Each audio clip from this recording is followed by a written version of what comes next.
The Toad and the Golden Fish by Aisha Al-Ghis.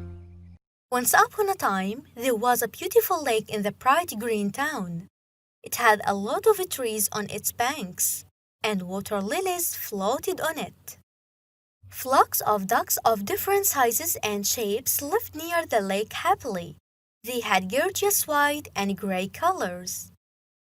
Every day, they swim in the lake, flapping their fabulous colored wings, enjoying jumping in the water, up and down, until they catch their food, then eagerly go back to the nests. One morning, a green toad crawled slowly out of his hole. With his rough, thick skin and bulging forehead, he started surveying the area with his popping eyes, looking for plants to feed himself. When he approached the lake, he saw the ducks dive under the water with their paddle-like feet, attacking their prey in lightning speed. Then come out of the water with fish in their beaks and fly to their nests to feed their children.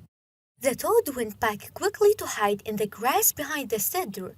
This was a spinacresty tree, and started to think, "This lake is a treasure. It has a lot of fish. I must lure the ducks away to have all that fish for myself."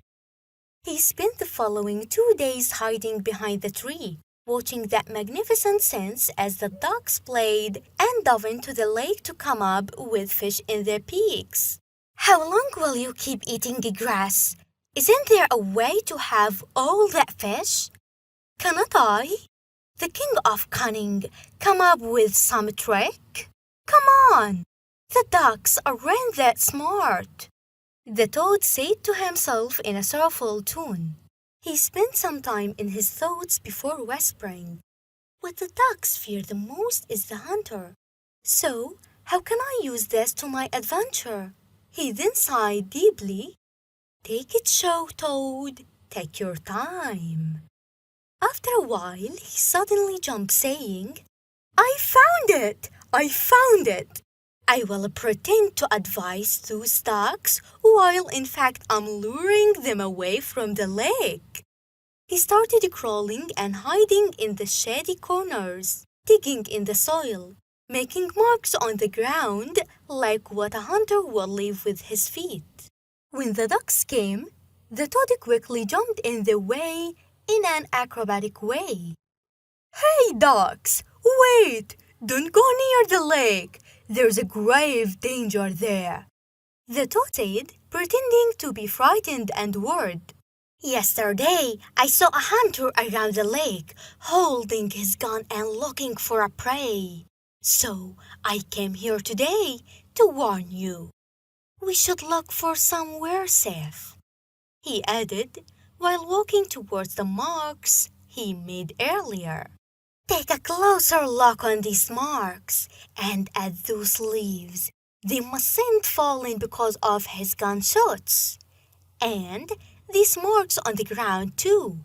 It's his footprints when he walked here. The hunter's weapon will cost you lives. And other hunters will come here as well," he said. The ducks looked at each other with fear and sadness. This lake is their source of food, but in the same time, they know they cannot face the hunter. They looked again at the fallen leaves and the footprints in the wet soil, and then turned their eyes towards their princess. The princess realized the reality of the danger and said, "Safety comes first, then comes the food." The ducks agreed, saying, "We must leave and look for a place where we can find safety. Then we may look for food." "Let me go with you," the toad said to the ducks before jumping in front of the flock with his eyes glowing with victory. The ducks were pleased with the toad and said, "You are such a good friend, Toad." Everyone started to hug their children to carry them, along with a lot of beautiful memories for that lake. But the toad only pretended to live with the ducks. He waited until everyone was busy with the journey, but the toad only pretended to live with the ducks. He waited until everyone was busy with the journey and then sneaked out of the flock to go back to the lake. From now on, it was the journey of the toad. The lake was all his now. Every night he would go to the lake and wait for a fish to appear. And once he sees one, he immediately jumps into the water to catch it, then goes on to eat it with joy. What a beautiful fish!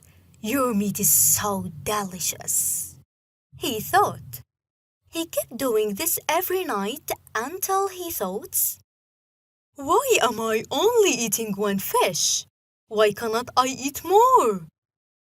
So, he started to eat 2 to 3 fish every night.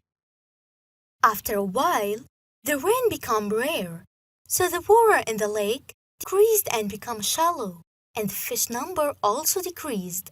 After all, they live in the water, and once there is less water, there will be less fish as well. Soon enough, there were no fish at all to eat, and the toad kept looking for something to eat in the lake until he found a small golden fish.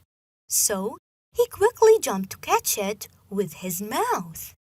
The poor fish tried to escape, but her efforts went in vain. You will not escape, the toad said while holding her between his jaws. The golden fish found herself in a difficult position. She will soon die and be eaten unless she does something to free herself. Wait, Toad, wait, she said to the toad.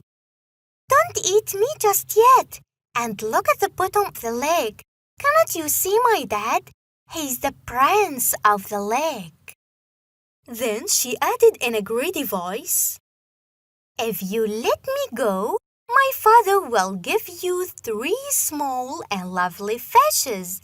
You will love their colors and their delicious meat.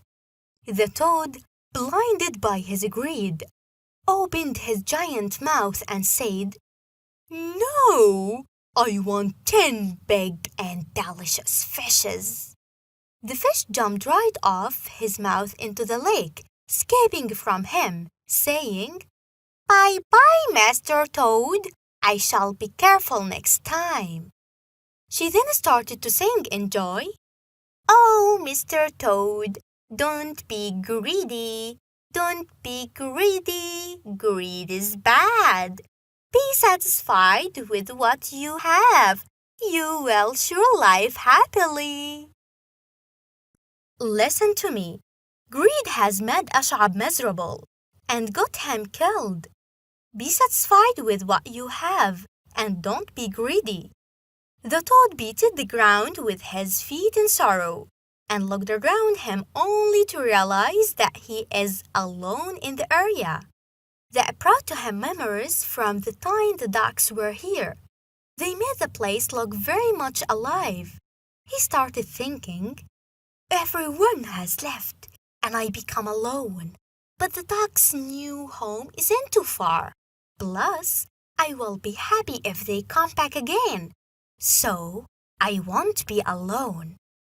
He realized the mistake he's made and got up to look for the ducks to tell them to come back again to the green town to live happily together, with neither greed